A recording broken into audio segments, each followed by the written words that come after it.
ಚಂದನ ಮನೆಗೆ ಹೋಗಿ ಇಡೀ ದಿನ ರೂಮ್ನಲ್ಲೇ ಇರ್ತಾಳೆ. ಡಾಕ್ಟರ್ ಕೊಟ್ಟ ಫೈಲನ್ನು ಕ್ಲಾಸೆಟ್ ರೂಮ್ನಲ್ಲಿ ತನ್ನ ಬಟ್ಟೆಗಳ ಕೆಳಗೆ ಬಚ್ಚಿಡ್ತಾಳೆ. ಯಾಕಂದರೆ ವಿರಾಟ್ ಯಾವತ್ತೂ ಅವಳು ಬಟ್ಟೆಗಳಿರೋ ಕಬೋರ್ಡ್ ಕಡೆ ನೋಡ್ತಿರ್ಲಿಲ್ಲ. ಆ ಧೈರ್ಯದಿಂದಲೇ ಫೈಲಲ್ಲಿ ಬಚ್ಚಿಟ್ಲು ಚಂದನ. ರಾತ್ರಿ ವಿರಾಟ್ ಮನೆಗೆ ಬಂದು ರೂಮ್ಗೆ ಹೋಗುವಷ್ಟರಲ್ಲಿ ಚಂದನ ಬೆಡ್ ಹೆಡ್ ರೆಸ್ಟ್ಗೆ ತಲೆ ಒರಗಿಸಿ ಯಾವುದೋ ಬುಕ್ಕನ್ನು ಓದ್ತಾ ಇರ್ತಾಳೆ. ಡೋರ್ ತೆರೆದ ಸದ್ದಿಗೆ ಅತ್ತ ಕಡೆ ನೋಡ್ತಾ, ವಿರಾಟ್ ಅವರೇ ನೀವು ಬಂದ್ರಾ ಅಂತ ನಗ್ತಾ ಕೇಳ್ತಾಳೆ. ವಿರಾಟ್ ತನ್ನ ಬ್ಲೇಸರ್ ತೆಗೆದು ಸೋಫಾ ಮೇಲೆ ಎಸ್ತು, ಹೌದು ಸ್ವೀಟ್ ಆರ್ಟ್, ಇಂದು ನೀನು ಎಲ್ಲಿಗಾದರೂ ಹೋಗಿದೆಯಾ ಅಂತ ಕೇಳ್ತಾನೆ. ಬುಕ್ಕನ್ನು ನೈಟ್ ಸ್ಟ್ಯಾಂಡ್ ಮೇಲಿಟ್ಟು, ಹಾಂ ನಾನು ಕೆಫೆಗೆ ಹೋಗಿದ್ದೆ, ಒಬ್ಬ ಕಾಲೇಜ್ ಫ್ರೆಂಡನ್ನು ಮೀಟ್ ಆಗೋದಕ್ಕೆ. ಅವಳ ಜೊತೆ ಮಾತಾಡ್ತಾ ನಂಗೆ ಸಮಯ ತಿಳಿಲಿಲ್ಲ, ಅದಕ್ಕೆ ಮನೆಗೆ ಬರೋಷ್ಟು ಸ್ವಲ್ಪ ಲೇಟ್ ಆಯಿತು ಅಂತ ಚಂದನ. ಇಷ್ಟೊಂದು ಎಕ್ಸ್ಪ್ಲನೇಷನ್ ಯಾಕೆ ಸ್ವೀಟ್ ಆರ್ಟ್? ನೀವು ಕೇಳಿದ್ರಿ ಅಂತ ನಾನು ಜಸ್ಟ್ ಕ್ಯಾಶುವಲ್ ಆಗಿ ಹೇಳಿದೆ ವಿರಾಟ್ ಅವರೇ. ಡಿನ್ನರ್ ಮಾಡಿದೆಯಾ? ಹೌದು ಮಾಡಿದೆ. ಆ್ಯಕ್ಚುಲಿ ನನಗೆ ತುಂಬ ಹಸಿವಾಯಿತು, ಅದಕ್ಕೆ ನಿಮ್ಗಾಗಿ ವೆಯ್ಟ್ ಮಾಡೋದಕ್ಕಾಗಲಿಲ್ಲ. ವೆಯ್ಟ್ ಮಾಡಬೇಕಾದ ಅಗತ್ಯ ಇಲ್ಲ ಸ್ವೀಟ್ ಆರ್ಟ್, ನಿನಗೆ ಯಾವಾಗ ಹಸಿವಾದರೆ ನೀನು ಆವಾಗಲೇ ತಿನ್ನು, ಓಕೆನಾ? ಓಕೆ. ಆ್ಯಕ್ಚುಲಿ ಈಗ ನನಗೆ ಬ್ರೌನಿ ತಿನ್ಬೇಕನ್ನಿಸ್ತಿದೆ ಅಂತ ಕ್ಯೂಟಾಗಿ ಮುಖ ಮಾಡಿ ಕೇಳ್ತಾಳೆ ಚಂದನ. ಈಗಲಾ? ಈಗಲೇ, ಮತ್ತು ಅದು ಕೂಡ ನೀವು ಮಾಡುವ ಟೇಸ್ಟಿ ಬ್ರೌನಿ. ಸಣ್ಣದಾಗಿ ನಕ್ಕು ಅವಳನ್ನ ಎತ್ಕೊಂಡು, ಹಾಗಿದ್ದರೆ ನಡಿ ನಿನಗಾಗಿ ಬ್ರೌನಿ ಮಾಡ್ತೀನಿ ಅಂತ ಹಾಗೆ ಕೆಳಗೆ ಕರ್ಕೊಂಡು ಬಂದು ಕಿಚನ್ ಒಳಗಡೆ ಹೋಗಿ ಚಂದನಾಳನ್ನು ಸ್ಲ್ಯಾಬ್ ಮೇಲೆ ಕೂರಿಸ್ತಾನೆ. ಹ್ಯಾಪಿಯಾಗಿ ನಗ್ತಾ ಅವನ ಕಡೆ ನೋಡ್ತಾಳೆ ಚಂದನ. ಫ್ರಿಜ್ನಿಂದ ಸ್ಟ್ರಾಬೆರಿ ಶೇಕ್ ತೆಗೆದು ಕುಡಿಯೋದಕ್ಕೆ ಅವಳಿಗೆ ಕೊಡ್ತಾನೆ ವಿರಾಟ್. ಇದ್ಯಾಕೆ? ಯಾಕಂದರೆ ನೀನು ಬೋರ್ ಆಗಬಾರ್ದು ಅಂತ ಅವಳ ಕೆನ್ನಿಗೆ ಮುತ್ತಿಟ್ಟು ಬ್ರೌನಿ ಮಾಡೋದಕ್ಕೆ ಸ್ಟಾರ್ಟ್ ಮಾಡ್ತಾನೆ ವಿರಾಟ್. ಬ್ರೌನಿಗಾಗಿ ಬ್ಯಾಟರ್ ರೆಡಿ ಮಾಡಿ ಅದನ್ನು ಬೇಕ್ ಮಾಡಲು ಓವನ್ನಲ್ಲಿ ಸೆಟ್ ಮಾಡಿ ಚಂದನಾಳ ಎರಡೂ ಕಾಲುಗಳ ಮಧ್ಯೆ ಬಂದು ನಿಲ್ತಾನೆ ವಿರಾಟ್. ಅವಳು ಕುಡಿತಿದ್ದ ಸ್ಟ್ರಾಬೆರಿ ಶೇಕನ್ನು ವಿರಾಟ್ಗೆ ಕುಡಿಯಲು ಕೊಡ್ತಾಳೆ. ಅವನು ಸ್ವಲ್ಪ ಕುಡಿದು ಅವಳ ಕಡೆ ನೋಡಿ ತುಂಬ ಇಂಟೆನ್ಸ್ ಆಗಿ ಅವಳ ತುಟಿಗಳಿಗೆ ಮುತ್ತಿಡ್ತಾನೆ. ಸ್ವಲ್ಪ ಹೊತ್ತಿನ ನಂತರ ಓವನ್ನಲ್ಲಿ ಬೇಕಾದ ಸದ್ದು ಕೇಳಿದ ತಕ್ಷಣ ಅವಳಿಂದ ದೂರ ಸರಿದು ಬ್ರೌನಿ ತೆಗೆದು ಅದು ತಣ್ಣಗಾದ ಮೇಲೆ ಕ್ರೀಮ್ನಿಂದ ಡಿಕೋರೇಟ್ ಮಾಡಿ ಅವಳಿಗೆ ತಿನ್ನಿಸ್ತಾನೆ. ವಿರಾಟ್ ಅವರೇ, ನಾನು ನಾಳೆಯಿಂದ ಆಫೀಸಿಗೆ ಬರ್ತೀನಿ. ನೋ ಸ್ವೀಟ್ ಆರ್ಟ್, ಈಗಲೇ ಬೇಡ. ನೋ ವಿರಾಟ್ ಅವರೇ ಪ್ಲೀಸ್, ನಾನು ಈಗಲಿಂದಲೇ ಹೀಗೆ ಮನೆಯಲ್ಲಿದ್ದರೆ ನನಗೆ ಲೇಸಿನೆಸ್ ಹೆಚ್ಚಾಗ್ಬಿಡುತ್ತೆ. ಸೊ ನಾನು ನಿಮ್ಮ ಜೊತೆ ಬರ್ತಿದ್ದೀನಿ, ಇದು ಫಿಕ್ಸ್ ಮತ್ತು ಫೈನಲ್. ಓಕೆ ಸ್ವೀಟ್ ಆರ್ಟ್, ನೀನು ಇಷ್ಟದಂತೆ ಆಗಲಿ ಅಂತ ತಿನ್ನೋದು ಮುಗಿದ ಮೇಲೆ ಇಬ್ಬರು ತಮ್ಮ ರೂಮ್ಗೆ ಹೊರಟು ಹೋಗ್ತಾರೆ. ವಿರಾಟ್ ಫ್ರೆಶ್ ಆಗೋದಕ್ಕೆ ವಾಶ್ರೂಮ್ಗೆ ಹೋಗ್ತಾನೆ. ಸ್ವಲ್ಪ ಹೊತ್ತಿನ ನಂತರ ಹೊರಗೆ ಬಂದು ವಿರಾಟ್ಗೆ ಚಾಕ್ಲೇಟ್ ತಿಂತಿರೋ ಚಂದನ ಕಂಡು ಬಂದು, ಸ್ವೀಟ್ ಆರ್ಟ್ ಇಷ್ಟೊಂದು ಚಾಕ್ಲೇಟ್ ತಿನ್ನೋದು ಆರೋಗ್ಯಕ್ಕೆ ಒಳ್ಳೆಯದಲ್ಲ. ನಾನು ಏನು ಮಾಡಲಿ ವಿರಾಟ್ ಅವರೇ, ಬೇಬಿಗೆ ಚಾಕ್ಲೇಟ್ ಸ್ವಲ್ಪ ಹೆಚ್ಚೇ ಇಷ್ಟ ಅನಿಸುತ್ತೆ, ಅದಕ್ಕೆ ಚಾಕ್ಲೇಟ್ ನೋಡಿದ ತಕ್ಷಣ ನಂಗೆ ತಿನ್ನಬೇಕು ಅನಿಸುತ್ತೆ ಅಂತಾಳೆ. ಅವಳ ಹತ್ರ ಬಂದು ಅವಳು ಬೇಬಿ ಬಂಪ್ ಮೇಲೆ ಕೈ ಇಟ್ಟು, ಅದರ ಅರ್ಥ ಬೇಬಿ ಸೇಮ್ ಟು ಸೇಮ್ ತನ್ನ ಡ್ಯಾಡಿಯಂತೆ ಹುಟ್ಟುತ್ತೆ ಅಂತಾನೆ ವಿರಾಟ್. ಒಂದು ನಿಮಿಷ, ಹುಟ್ಟುತ್ತಾಳೆ ಅಂದರೆ ಏನರ್ಥ? ಅವಳನ್ನು ಹಗ್ ಮಾಡಿಕೊಂಡು, ಅದರರ್ಥ ನಮಗೆ ಬೇಬಿ ಗರ್ಲ್ ಹುಟ್ಟುತ್ತೆ. ಬೇಬಿ ಗರ್ಲ್ ಅಂತ ಅಷ್ಟು ಕಾನ್ಫಿಡೆಂಟಾಗಿ ಹೇಗೆ ಹೇಳ್ತಿದ್ದೀರಾ? ಅಫ್ಕೋರ್ಸ್ ನಮಗೆ ಬೇಬಿ ಗರ್ಲ್ ಹುಟ್ಟುತ್ತಾಳೆ. ಒಂದು ವೇಳೆ ಬೇಬಿ ಬಾಯ್ ಹುಟ್ಟಿದ್ರೆ? No sweetheart, baby girl it's confirm ಅಂತ ಅವಳ ತಲೆಯನ್ನು ತನ್ನ ಎದೆ ಮೇಲೆ ಇಟ್ಕೊಳ್ತಾನೆ ವಿರಾಟ್. ನಿಮಗೂ ಕೂಡ ಚಾಕ್ಲೇಟ್ ಇಷ್ಟನಾ ವಿರಾಟ್ ಅವರೇ? ಹೌದು, ಬಾಲ್ಯದಲ್ಲಿ ಚಾಕ್ಲೇಟ್ ಅಂದರೆ ತುಂಬ ಇಷ್ಟ ಆಯಿತು, ಮತ್ತೀಗ ಇಲ್ಲ, ಈಗ ನಿಜಕ್ಕೂ ಇಷ್ಟ ಇಲ್ಲ ಅಂತ ಸೈಲೆಂಟ್ ಆಗಿಬಿಡ್ತಾನೆ ವಿರಾಟ್. ಅವನ ಪರಿಸ್ಥಿತಿ ಅರ್ಥ ಮಾಡ್ಕೊಂಡು ಚಂದನ ಸೈಲೆಂಟ್ ಆಗ್ತಾಳೆ. ಯಾಕಂದರೆ ವಿರಾಟ್ ತನ್ನ ಚೈಲ್ಡ್ಹುಡ್ ಮೆಮೊರೀಸ್ ನೆನಪಿಸ್ಕೊಳ್ತಿದ್ದಾನೆ ಅಂತ ಅವಳಿಗೆ ಅರ್ಥ ಆಗುತ್ತೆ. ಸ್ವಲ್ಪ ಹೊತ್ತು ಸೈಲೆಂಟ್ ಆದಮೇಲೆ ತಲೆ ಎತ್ತಿ ವಿರಾಟ್ ಕಡೆ ನೋಡ್ತಾ ಅವನ ಕೆನ್ನೆಗೆ ಮುತ್ತಿಟ್ಟು, ಚಂದನ ಮತ್ತು ಬೇಬಿ ಲವ್ಸ್ ಯು ವಿರಾಟ್ ಅವರೇ ಅಂತ ಅವಳು ಅಂದ ತಕ್ಷಣ ವಿರಾಟ್ ಮುಖದಲ್ಲಿ ಒಂದು ಹ್ಯಾಪಿ ಸ್ಮೈಲ್ ಬರುತ್ತೆ. ಅವಳ ಹಣೆಗೆ ಮುತ್ತಿಟ್ಟು, I love you sweetheart more than anything or anyone ಅಂತ ಅವನು ಅಂದ ತಕ್ಷಣ ಏನು ಮಾತನಾಡದೆ ಅವನ ಎದೆ ಮೇಲೆ ತಲೆ ಇಟ್ಟು ಕಣ್ಮುಚ್ಕೊಳ್ತಾಳೆ ಚಂದನ. ಹೀಗೆ ದಿನಗಳು ಕಳೆದು ಹೋಗ್ತಾ ಇರುತ್ತವೆ. ಒಂದು ದಿನ ಶ್ರುತಿಗೆ ಹೆರಿಗೆ ನೋವು ಬಂದಿದ್ದರಿಂದ ಹಾಸ್ಪಿಟಲ್ಗೆ ಕರ್ಕೊಂಡು ಹೋಗ್ತಾರೆ. 3 ಗಂಟೆಗಳ ನೋವಿನ ನಂತರ ನರ್ಸ್ ಮಗುವನ್ನು ಎತ್ಕೊಂಡು ಹೊರಗೆ ಬಂದು ಆನಂದ್ ಕೈಲಿ ಕೊಟ್ಟು, ನಿಮಗೆ ಗಂಡು ಮಗು ಹುಟ್ಟಿದೆ ಅಂತಾಳೆ. ಶ್ರುತಿ ಹೇಗಿದ್ದಾಳೆ? ಹೆದರಬೇಡಿ, ಅವಳು ಚೆನ್ನಾಗಿದ್ದಾಳೆ, ಪ್ರಜ್ಞೆ ಬಂದಮೇಲೆ ನೀವು ಹೋಗಿ ನೋಡ್ಬೋದು ಅಂತ ಅಲ್ಲಿಂದ ಹೊರಟು ಹೋಗ್ತಾಳೆ ನರ್ಸ್. ಆನಂದ್ ಮಗುವಿನ ಕಡೆ ನೋಡ್ತಾ, ಬೇಬಿ ಎಷ್ಟು ಕ್ಯೂಟ್ ಮತ್ತು ಚಿಕ್ಕದಾಗಿದೆ ಅಂತಾನೆ. ಅವನ ತಲೆ ಮೇಲೆ ಹೊಡೆದು, ಬೇಬಿಗಳು ಹೀಗೆ ಇರ್ತಾರೆ ಇಡಿಯಟ್ ಅಂತ ನಿಖಿಲ್.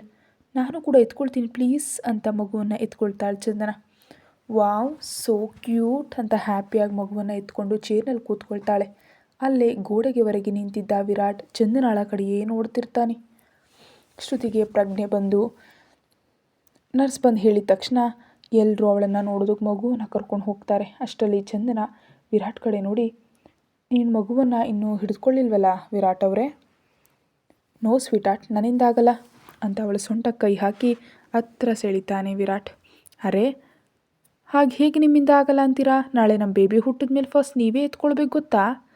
ಮತ್ತು ನೀವು ಕೂಡ ಮಗುವನ್ನು ಹ್ಯಾಂಡಲ್ ಮಾಡಬೇಕು. ನನ್ನೊಬ್ಳಿಂದ ನಿಜಕ್ಕೂ ಸಾಧ್ಯ ಇಲ್ಲ. ಓಕೆ? ಅವಳನ್ನು ಹಗ್ ಮಾಡಿಕೊಂಡು ಅವಳ ಕುತ್ತಿಗೆ ಮೇಲೆ ತಲೆ ಇಟ್ಟು, ಅದನ್ನು ಅವಾಗ ನೋಡ್ಕೊಳ್ಳೋಣ ಸ್ವೀಟಾರ್ಟ್ ಅಂತ ಮೆಲ್ಲಗೆ ಹೇಳ್ತಾನೆ. ಎಲ್ಲರೂ ಶ್ರುತಿಯನ್ನು ನೋಡಿ ಹೊರ ಬಂದ ಮೇಲೆ, ಸ್ವೀಟಾರ್ಟ್ ಇಂದು ಶ್ರುತಿ ಇಲ್ಲೇ ಇರ್ತಾಳೆ, ಡಿಸ್ಚಾರ್ಜ್ ನಾಳೆ ಮಾಡ್ತಾರಂತೆ ಅಂತಾನೆ ವಿರಾಟ್. ಹಾಗಿದ್ರೆ ನಾನು ಇಲ್ಲೇ ಇರಲಾ? ಕನಸಿನಲ್ಲೂ ಅಂದ್ಕೋಬೇಡ, ನೀನು ಪ್ರೆಗ್ನೆಂಟ್ ಅಂತ ಮರೆತು ಹೋಗ್ತಿದೀಯಾ. And you need also proper rest. So ನಡಿ ಮನೆಗೆ ಹೋಗೋಣ ಅಂತ ಸೀರಿಯಸ್ ಆಗಿ ಹೇಳ್ತಾನೆ.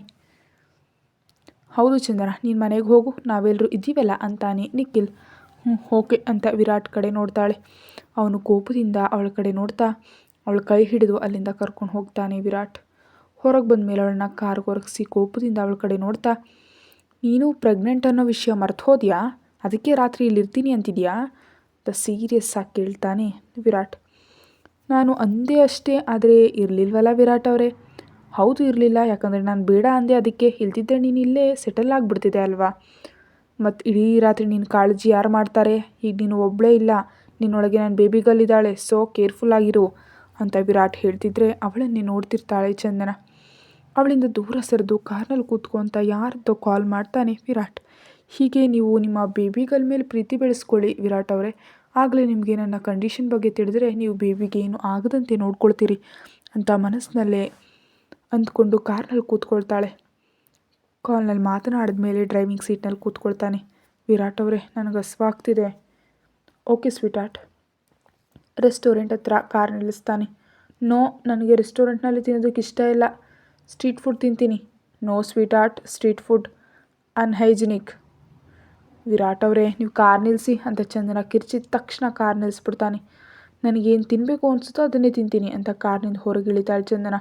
ಮೂಡ್ ಸ್ವಿಂಗ್ಸ್ ತುಂಬ ಡೇಂಜರ್ ಆಗಿರುತ್ತೆ, ಬಟ್ ಈಗಿನಿಂದಲೇ ಇಷ್ಟೊಂದು ಇರುತ್ತೀಯಾ ಅಂತ ತಾನು ಕಾರ್ನಿಂದ ಹೊರಬರ್ತಾನೆ. ಚಂದನ ಒಂದು ಸ್ಟಾಲ್ ಹತ್ರ ನಿಂತು ಪಾವ್ ಬಜ್ಜಿ ತಿಂತಿರ್ತಾಳೆ. ವಿರಾಟ್ ಆ ಸ್ಟಾಲ್ನವನ ಕಡೆ ನೋಡಿ, ಈ ಪಾವ್ ಬಜ್ಜಿ ತಿನ್ನೋದ್ರಿಂದ ನನ್ನ ಸ್ವೀಟಾರ್ಟ್ಗೆ ಏನಾದರೂ ಆದರೆ ನೀನು ಮತ್ತು ನಿನ್ನ ಸ್ಟಾಲ್ ಇವೆರಡು ಮಾಯ ಆಗೋಗುತ್ತೆ ಅಂತ ವಿರಾಟ್ ಅಂದ ತಕ್ಷಣ ಭಯದಿಂದ ಅವನ ಕಡೆ ನೋಡ್ತಾನೆ. ಸ್ಟಾಲ್ನವನು, ಭಯ, ಇನ್ನೊಂದು ಪ್ಲೇಟ್ ಪಾವ್ ಬಜ್ಜಿ ಕೊಡಿ. ನೋಡ್ತಿರೋದೇನು, ಕೊಡು ಅಂತಾನೆ ವಿರಾಟ್. ಓಕೆ ಅಂತ ಇನ್ನೊಂದು ಪ್ಲೇಟ್ ಕೊಟ್ಟ ಮೇಲೆ ಫುಲ್ಲಾಗಿ ಹೊಟ್ಟೆ ತುಂಬ ತಿಂದು ನೀರು ಕುಡಿದು ವಿರಾಟ್ ಕಡೆ ನೋಡ್ತಾ, ಭಯ್ಯ ನಿಮ್ಮ ಹಣ ಇವರು ಕೊಡ್ತಾರೆ ಅಂತ ಅಲ್ಲಿಂದ ಹೋಗಿ ಕಾರ್ನಲ್ಲಿ ಕೂತ್ಕೊಳ್ತಾಳೆ ಚಂದನ. ನಿಮಿಷಕ್ಕೊಮ್ಮೆ ಚೇಂಜ್ ಆಗ್ತಿರೋ ಅವಳ ಮೂಡ್ ಸ್ವಿಂಗ್ಸ್ ಬಗ್ಗೆ ಆಲೋಚಿಸ್ತಾ ಸ್ಟಾಲ್ನವನಿಗೆ ಹಣ ಕೊಟ್ಟು ಕಾರ್ ಹತ್ರ ಹೋಗಿ ಕಾರ್ ಸ್ಟಾರ್ಟ್ ಮಾಡಿ ಮನೆಗೆ ಹೊರಡ್ತಾರೆ ಇಬ್ಬರು. ಮನೆ ಹತ್ರ ಕಾರ್ ನಿಂತ ತಕ್ಷಣ ವಿರಾಟ್ ಕಡೆ ನೋಡದೆ ಮನೆ ಒಳಗೆ ಹೋಗ್ಬಿಡ್ತಾಳೆ ಚಂದನ. ಅವಳು ಹಿಂದೆ ಹೋಗಿ ರೂಮ್ಗೆ ಹೋಗ್ತಿದ್ದ ಚಂದನಾಳ ಕೈ ಹಿಡಿದು ತನ್ನ ಕಡೆ ಎಳೆದುಕೊಳ್ತಾನೆ ವಿರಾಟ್. ತಲೆ ಎತ್ತಿ ಗಂಭೀರವಾಗಿ ಅವನ ಕಡೆ ನೋಡ್ತಾ, ನೀವು ಹೀಗೆ ಸಡನ್ನಾಗಿ ನನ್ನ ಎಳಿಬಿಡಿ ವಿರಾಟ್ ಅವರೇ. ಅವಳ ಕೈಯನ್ನು ಗಟ್ಟಿಯಾಗಿ ಹಿಡಿದು, ಸ್ವೀಟಾರ್ಟ್, ನಾನೇನೂ ಮಾಡಲ್ಲ, ಜಸ್ಟ್ ಒಂದು ಹೇಳು, ನೀನು ನನ್ನನ್ನು ಇಗ್ನೋರ್ ಯಾಕೆ ಮಾಡ್ತಿದೀಯಾ? ಯಾಕಂದರೆ ನೀವು ನನಗೆ ಹೊರಗೆ ಫುಡ್ಡು ತಿನ್ನೋದಕ್ಕೆ ಬಿಡ್ತಿಲ್ಲ. ನಾನು ನಿನಗೆ ಹೊರಗೆ ತಿನ್ನಬೇಡ ಅಂತ ಹೇಳಿಲ್ಲ, ಸ್ಟ್ರೀಟ್ ಫುಡ್ ಬೇಡ ಅಂದೆ, ಆದರೂ ನೀನು ನನ್ನ ಮಾತು ಕೇಳದೆ ತಿಂದಿಯಲ್ಲ. ಏನೋ ನನಗೆ ತಿನ್ನಬೇಕು ಅನ್ನಿಸ್ತು ತಿಂದೆ, ಮತ್ತು ನಿಮ್ಮನ್ನು ಇಗ್ನೋರ್ ಮಾಡಲು ರೀಸನ್ ಕೂಡ ಅದೇ ಎಂದು ತನ್ನ ಕೈ ಬಿಡಿಸ್ಕೊಂಡು ಅಲ್ಲಿಂದ ಹೋಗ್ತಾಳೆ ಚಂದನ. ವಿರಾಟ್ ಕೂಡ ಅವಳ ಹಿಂದೆ ಹೋಗಿ ಫ್ರೆಶ್ ಆಗಿ ಅವಳ ಪಕ್ಕ ಮಲಗಿ ಬೇಬಿ ಬಂಪ್ ಮೇಲೆ ಮುತ್ತಿಟ್ಟು ಚಂದನಾಳನ್ನು ಅಪ್ಕೊಂಡು ಕಣ್ಮುಚ್ಕೊಳ್ತಾನೆ. ಹೀಗೆ ಚಂದನಾಳ ಮೂಡ್ ಸ್ವಿಂಗ್ಸ್ನೊಂದಿಗೆ ದಿನಗಳು ತುಂಬ ವೇಗವಾಗಿ ಕಳೆದು ಹೋಗುತ್ತೆ. ಆನಂದ್ ಮತ್ತು ಶ್ರುತಿ ಮಗುವಿನ ನಾಮಕರಣ ಇದೆ ಅಂತ ವಿರಾಟ್ ಮತ್ತು ಚಂದನ ಅಲ್ಲಿಗೆ ಹೋಗ್ತಾರೆ. ತುಂಬ ಹ್ಯಾಪಿಯಾಗಿ ಮಗುವಿನ ನಾಮಕರಣ ಜೊತೆಗೆ ಮಗುವಿನ ಹೆಸರು ಯುವಾನ್ ಅಂತ ಹೆಸರಿಡ್ತಾರೆ ಅವರು. Wow yuan, so nice name ಅಂತ ಮಗುವನ್ನು ಎತ್ಕೊಂಡು ಮುತ್ತಿಡ್ತಾಳೆ ಚಂದನ. ಅವಳೊಬ್ಬಳೇ ಇರೋದನ್ನು ನೋಡಿ ನಿಖಿಲ್ ಅವಳ ಹತ್ರ ಹೋಗ್ತಾನೆ. ನಿಖಿಲ್ ಅವ್ರು ನೋಡಿ, ಯುವಾನ್ ಹೇಗೆ ಮಲಗಿದ್ದಾನೆ, ಸೋ ಕ್ಯೂಟ್ ಅಲ್ವಾ, ನೀನು ಮೆಡಿಸಿನ್ಸ್ ತೊಗೊಳ್ತಿದ್ದೀಯ ಅಲ್ವಾ ಚಂದನ? ಹಾಂ ನಿಖಿಲ್ ಅವರೇ ಅಂತ ಅವನ ಕಡೆ ನೋಡ್ತಾ ಹೇಳ್ತಾಳೆ. ಮತ್ತು ವಿರಾಟ್ಗೆ ಈ ವಿಷಯ ಅಂತ ಹೇಳ್ತಿದ್ದ ನಿಖಿಲ್ ನನ್ನ ಮಧ್ಯದಲ್ಲೇ ತಡೆದು, ನಿಜಕ್ಕೂ ಹೇಳಲ್ಲ, ನಾನು ವಿರಾಟ್ ಅವ್ರ ಜೊತೆ ಈ ವಿಷಯ ಯಾವುದನ್ನು ಹೇಳಬೇಕು ಅಂದ್ಕೊಂಡಿಲ್ಲ. ಡೆಲಿವರಿ ಟೈಮ್ನಲ್ಲಿ ಅವರಿಗೆ ಏನಾದರೂ ತಿಳಿದ್ರೆ ತಿಳಿಲಿ ಅಷ್ಟೇ ಹೊರತು ನೀವು ಅಥವಾ ನಾನು ನಮ್ಮಿಬ್ಬರಲ್ಲಿ ಯಾರೂ ಕೂಡ ಅವರಿಗೆ ಈ ವಿಷಯ ಹೇಳಬಾರ್ದು. ಅದು ಹೇಗೆ ಸಾಧ್ಯ ಚಂದನ? ಈ ವಿಷಯ ಆಮೇಲೆ ಅವನಿಗೆ ತಿಳಿದ್ರೆ ಅವನು ನಿಜಕ್ಕೂ ಒಪ್ಕೊಳ್ಳಲ್ಲ. ಸ್ವಲ್ಪ ದೂರದಲ್ಲಿ ಆನಂದ್ ಜೊತೆ ಮಾತಾಡ್ತಿದ್ದ ವಿರಾಟ್ ಕಡೆ ನೋಡ್ತಾ, ಏನೂ ಆಗಲ್ಲ ನಿಖಿಲ್ ಅವರೇ, ಯಾವುದು ಹೇಗಾಗಬೇಕೋ ಹಾಗೆ ಆಗುತ್ತೆ. ನೀವು ನಿಜಕ್ಕೂ ನನ್ನ ಹೆಲ್ತ್ ಕಂಡೀಷನ್ ಬಗ್ಗೆ ಮರೆತುಬಿಡಿ ಅಂತ ಏನೋ ಆಲೋಚಿಸ್ತಾ ನಿಂತ್ಬಿಡ್ತಾಳೆ ಚಂದನ. 6 ತಿಂಗಳ ನಂತರ ಸ್ವಲ್ಪ ಹ್ಯಾಪಿ, ಸ್ವಲ್ಪ ಸ್ಯಾಡಾಗಿ 6 ತಿಂಗಳು ಹಾಗೆ ಕಳೆದು ಹೋಗುತ್ತವೆ. ಎಲ್ಲರ ಮಧ್ಯೆ ಎಲ್ಲವೂ ಸರಿಯಾಗಿದೆಯೇ ಅಂದರೆ ಇದೆ ಎಂದು ಹೇಳೋದಕ್ಕೆ ಸಾಧ್ಯ ಇಲ್ಲ, ಹಾಗೆ ಇಲ್ಲ ಅಂತ ಹೇಳೋದಕ್ಕೂ ಸಾಧ್ಯ ಇಲ್ಲ. ಯುವಾನ್ ಹುಟ್ಟಿದ ಮೇಲೆ ಆ ಮಗುವಿನ ಜೊತೆ ಎಲ್ಲರೂ ಬ್ಯುಸಿ ಆಗಿಬಿಟ್ಟಿದ್ದಾರೆ, ಒಬ್ಬ ವಿರಾಟ್ ಹೊರತುಪಡಿಸಿ. ಯಾಕಂದರೆ ಇದುವರೆಗೆ ಒಂದು ಬಾರಿ ಕೂಡ ವಿರಾಟ್ ಆ ಮಗುವನ್ನು ಎತ್ಕೊಂಡಿಲ್ಲ. ಮತ್ತು ಅವನು ಯಾಕೆ ಹಾಗೆ ಮಾಡ್ತಿದ್ದಾನೆ ಅಂತ ಎಲ್ರಿಗೂ ಗೊತ್ತು. ಯಾರು ತನ್ನ ಇಡೀ ಫ್ಯಾಮಿಲಿ ಸತ್ತಿದ್ದನ್ನು ನೋಡಿದ್ದಾನೋ, ಈಗ ಅವನು ಒಂದು ಪುಟ್ಟ ಮಗುವನ್ನು ಎತ್ಕೊಳ್ಳೋದಕ್ಕೆ ಹೋದರೆ ಅವನ ಮನಸ್ಸಿನಲ್ಲಿ ಎಷ್ಟು ಗಾಬರಿ ಮತ್ತು ಭಯ ಇರುತ್ತೆ ಅಂತ ಎಲ್ಲರೂ ಕೂಡ ಅರ್ಥ ಮಾಡ್ಕೊಳ್ತಿದ್ದಾರೆ. ಚಂದನಾಳ ಕಂಡೀಷನ್ ಕೂಡ ಇನ್ನೂ ಏನೂ ಬದಲಾಗಿಲ್ಲ, ಹಾಗೆಯೇ ಮೆಡಿಸಿನ್ಸ್ ತೆಗೆದುಕೊಳ್ತಿದ್ದಾಳೆ. ವಿರಾಟ್ಗೆ ಇದುವರೆಗೆ ಸತ್ಯ ತಿಳಿಲಿಲ್ಲ, ಹೇಳಬೇಕು ಅಂತ ಅವಳು ಕೂಡ ಅಂದ್ಕೊಳ್ಳಿಲ್ಲ. ಮತ್ತು ಆಫೀಸ್ನಲ್ಲಿ ಸಿಂಹಾಳನ ನೋಡಿದ್ರೆ ಚಂದನಾಳಿಗೆ ತುಂಬ ಕೋಪ ಬರ್ತಿರುತ್ತೆ. ಯಾಕಂದರೆ ಅವಳ ಬಿಹೇವಿಯರ್ ಕೂಡ ಅಷ್ಟಾಗಿ ಇಷ್ಟ ಆಗ್ತಿಲ್ಲ ಚಂದನಾಳಿಗೆ. ತನುಜಾಗೆ ಹೇಗಿದ್ರು ಮೊದಲಿನಿಂದಲೂ ಸ್ನೇಹ ಮುಖ ಕಂಡ್ರೆ ಆಗ್ತಿರಲಿಲ್ಲ, ಈಗ ಅಸಲು ಆಗ್ತಾ ಇಲ್ಲ.